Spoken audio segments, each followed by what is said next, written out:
Episode 1 की शुरुआत में हमें यूजी इटाडोरी नाम के एक लड़के को दिखाया जाता है और इस लड़के को गोजो नाम के एक आदमी ने बांधकर एक कमरे में रखा हुआ है और इस कमरे में चारों तरफ कागज की हजारों सील लगी हुई है। अब गोजो इससे कहता है, मैं जुजुत्सु स्कूल में फर्स्ट ईयर को पढ़ाता हूँ और यूजी ये तय हो गया है कि तुम्हें एकांत में मार दिया जाएगा। और अब हमें यूजी की गोजो के हाथों पकड़े जाने से पहले की कहानी दिखाई जाती है। तो यूजी एक आम लड़का है जो हाई स्कूल में पढ़ता है, पर इसकी फिजिकल एबिलिटीज बाकियों से बहुत आगे है। इतना आगे कि ये अपनी टीनेज में ही रोजमर्रा के काम करते हुए वर्ल्ड रिकॉर्ड्स को एवे ही तोड़ देता है। और इसलिए यूजी के पीटी टीचर चाहते हैं कि यूजी स्पोर्ट्स में भाग लेकर देश का नाम रोशन करे, पर यूजी ऐसा कुछ करने में इंटरेस्टेड ही नहीं है, बल्कि कोई स्पोर्ट्स क्लब ज्वाइन करने की बजाय यूजी ने अपने टाइम पास के लिए एक पैरानॉर्मल क्लब ज्वाइन कर रखा है। दूसरी तरफ यूजी के ग्रैंडपा अपने हेल्थ इश्यूज की वजह से हॉस्पिटल में एडमिट है, पर ये नहीं चाहते कि यूजी अपनी लाइफ को जीने की बजाय अपना सारा ध्यान इन पर लगा दे, और इसलिए ये यूजी के हॉस्पिटल न आने की और इनके लिए कोई सामान न लाने की जिद करते हैं। और अब हमें फुसीगोरो को दिखाया जाता है और ये जुजुत्सु हाई के फर्स्ट ईयर का स्टूडेंट है और ये एक रात सुगिसावा स्कूल के प्रीमाइसिस में एक खास दर्जे के श्रापित सामान को ढूंढने आता है, पर इसको ये यहाँ नहीं मिलता क्योंकि इसके यहाँ आने से पहले ही किसी ने इस सामान को ले लिया है। अब अगले दिन फुसीगोरो इसी स्कूल के प्रीमाइसिस में उस सामान को फिर से ढूंढता है। दूसरी तरफ यूरी भी इसी स्कूल में पढ़ता है, लेकिन आज जब ये अपने पैरानॉर्मल क्लब में बाकी दो मेंबर्स के साथ क्लब की डेली एक्टिविटी कर रहा था, तभी यहाँ स्कूल का हेड बॉय आ जाता है और ये इनसे कहता है, तुम तीनों असल में कुछ भी नहीं करते हो, तो इस कमरे को खाली कर दो क्योंकि ये कमरा असली क्लब वालों के लिए है। अब पैरानॉर्मल क्लब वाली लड़की कहती है, तुमने ये सुना होगा कि रग्बी वाला ग्राउंड बंद पड़ा है। अब हेड बॉय कहता है, क्योंकि बहुत से बच्चे बीमार होकर हॉस्पिटल में इलाज करवा रहे हैं। अब ये लड़की कहती है, नहीं,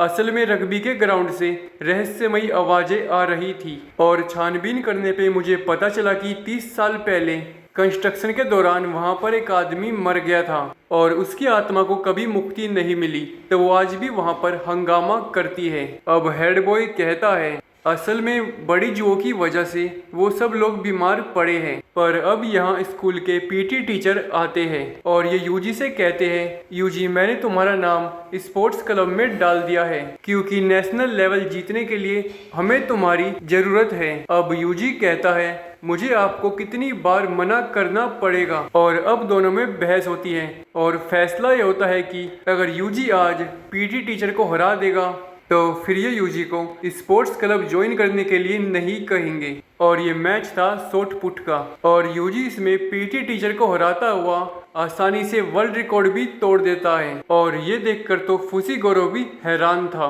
और ये स्कूल के प्रीमाइसिस में अभी भी एक खास दर्जे के श्रापित सामान को ढूंढ रहा है। लेकिन अब यूजी को याद आता है कि उसे तो आज अपने ग्रैंडपा से मिलना था और अब ये भागता हुआ फुसीगोरो के पास से चला जाता है और अब फुसीगोरो महसूस कर लेता है कि यूजी के पास वो खास दर्जे की श्रापित चीज है। दूसरी तरफ यूजी हॉस्पिटल जाकर अपने ग्रैंडपा से मिलता है। अब ये यूजी से कहते हैं, यूजी मुझे तुम्हारे माता पिता के बारे में तुम्हें कुछ बताना है, पर यूजी इन्हें बीच में टोक देता है और अब ये यूजी से कहते हैं, यूजी तुम ताकतवर हो तो तुम्हें दूसरों की मदद करनी चाहिए क्योंकि ये करना सही है, ना कि बदले में कुछ पाने के लिए। इतने लोगों को बचाओ जितना तुम बचा सकते हो, चाहे भले ही वो एक की ना हो। अपनी जिंदगी ऐसे जियो कि जब तुम्हारा यहाँ से जाने का वक्त होगा तब तुम अपने आप को लोगों से घिरा हुआ पाओ, ना कि मेरी तरह बिल्कुल अकेला।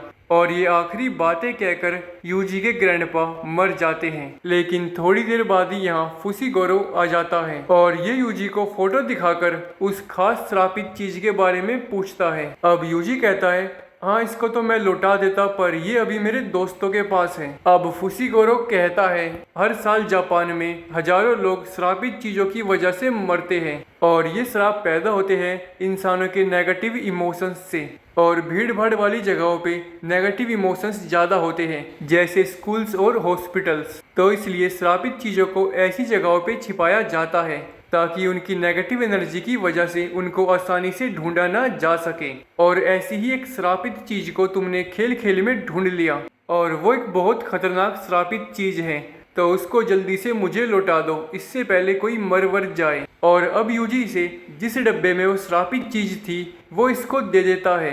और अब फुसीगोरो घबरा कर कहता है इसके अंदर का सामान कहाँ है।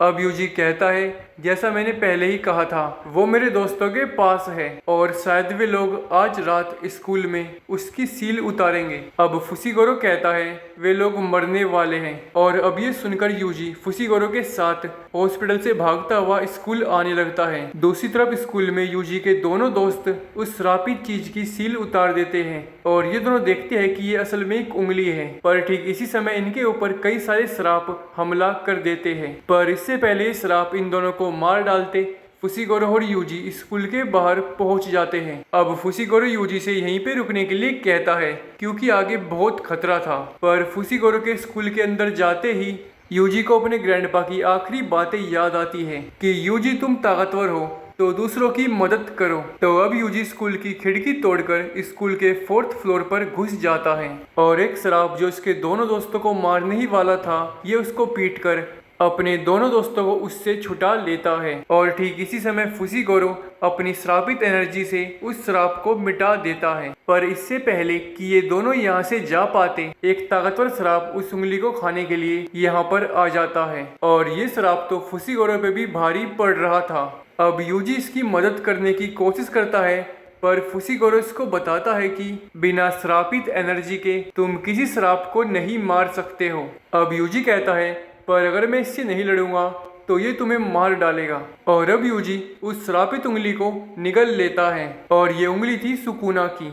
तो अब सुकुना यूजी के शरीर को कंट्रोल करके एक झटके में इस बड़े श्राप को मार डालता है। और अब सुकुना खुद के फिर से जिंदा होने पे हंसने लगता है। पर अब यूजी कहता है ये मेरा शरीर है तो इसको वापस करो। पर ठीक इसी वक्त फुजीगोरो इन दोनों से लड़ने के लिए तैयार हो जाता है और जुजुत्सु काइसन का एपिसोड 1 यहीं पे खत्म हो जाता है। और अब ये देखना बहुत इंटरेस्टिंग होगा कि फुसीगोरो को यहाँ से कौन बचाएगा और ये बंदा गोजो आखिरकार यूजी को मारना क्यों चाहता है और क्या यूजी को मार पाएगा।